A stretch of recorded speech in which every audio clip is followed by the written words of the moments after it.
Sir, आप GD Binnani PG college Mirzapur में professor राजनीति शास्त्र विभाग में कार्यरत हैं।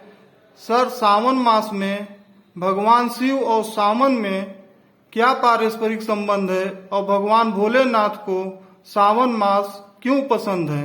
सर, कारण सहित बताइए। देखिए, एक शिव महिम्न स्तोत्र है जो कि बहुत ही महत्वपूर्ण है और भगवान के परम भक्त श्री पुष्पदंत जी ने इस स्तोत्र की रचना की थी। उसमें एक जगह श्लोक है कि रुचिनाम वैचित्र्याद रुचि कुटिल नाना पथ जुषाम निर्णामेको गम्यस्तमस पैसा मरणव यू। जैसे नदियां अपने उद्गम स्थल से निकल करके टेढ़े किंतु सीधे रास्तों से होते हुए अंत में एक ही सागर में विलीन हो जाती हैं, उसी प्रकार संसार के जितने भी संप्रदाय, मत, पंथ और धर्म हैं, वे सारे एक ही सत्य की ओर जाते हैं और उसी में जाकर के विलीन हो जाते हैं और वह सत्य ही शिव है। इसीलिए भगवान शिव को कहा जाता है सत्यम, शिवम, सुंदरम। तीनों ही स्वरूप को भगवान शिव धारण करते हैं।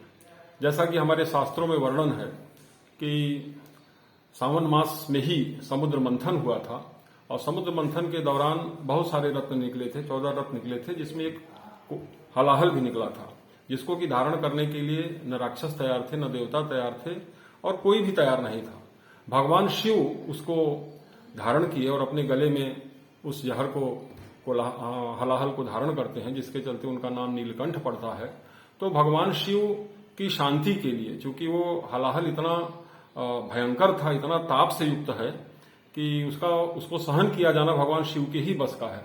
तो भगवान शिव को सावन मास में यदि हम जल चढ़ाते हैं, उनकी उपासना करते हैं, रुद्राभिषेक आदि करते हैं, तो भगवान शिव प्रसन्न होते हैं।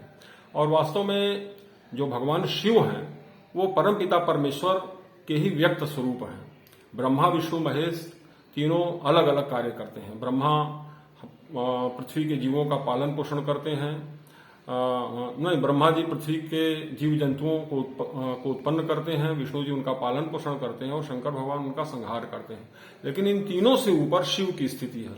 शिव से ही ये तीनों निकले हुए हैं और इसीलिए शिव का अर्थ होता है कल्याण। तो शिव जी जो है वो संपूर्ण विश्व को धारण किए हुए हैं और शिव का जो अव्यक्त स्वरूप है वह भगवान शंकर हैं।